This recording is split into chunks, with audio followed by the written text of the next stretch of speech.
All right, thank you all for coming out this morning. We wanted to take an opportunity to speak to everybody in our community and across the whole Grand Strand. I know on our social media accounts yesterday we put out information about what to do if you see any debris that does come ashore. Please call your local authorities right away. If it's here in Myrtle Beach, it's our non-emergency number, 918-1382. If it's in the unincorporated areas of the county, you can call them. Surfside, North Myrtle, all the respective agencies are aware that debris might come ashore, and we do want to make sure that you were contacted right away so we can secure that for the federal investigation. Has there been any update of people calling in and reporting any of these things? Right now, I'm not aware of any calls. However, please follow up tomorrow and we'll be able to tell you. How many ships are currently out in the ocean surveying the area? So any of the information that has to do with the recovery efforts, that's all going to be our federal partners. Really today what we want to share is if you do see any debris that does come ashore, contact us right away so we can make sure to secure it. And have those federal partners been in contact with you and the Myrtle Beach Police Department to basically tell you, hey, this is what we're working on and this is what we can perhaps tell people, like what we're doing now?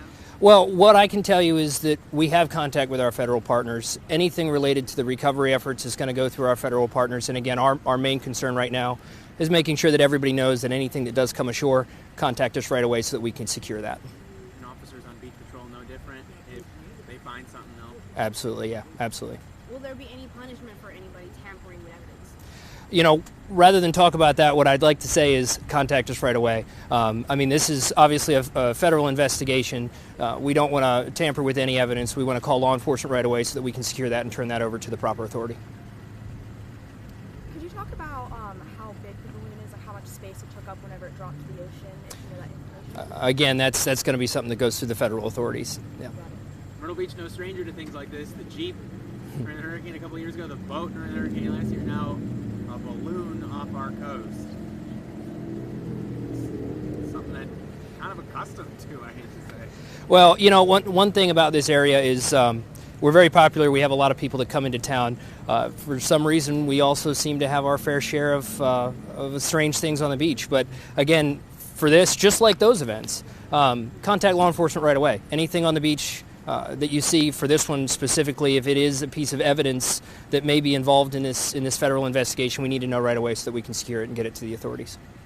How long will this recovery task force continue? Again, that one's going to be for our federal partners. We're just concerned about anything that would come onto the beach here, securing that and turning that over to the proper authorities. But I was just about to ask. Somebody calls Myrtle Beach Police. Yep. What's then your procedure to alert? We have contact with all of our federal partners, so we'll alert them right away and make sure that they can take possession of whatever it is that came ashore. Even if you're not sure what it is, call us so that we can be sure. I think that's pretty much all I have. There's not a tremendous amount of information coming from us right now. We want to make sure that everybody calls us if anything does come up on the beach, and for any further questions about the recovery efforts, that's going to be our federal authorities. So thank you all so much. Thank you.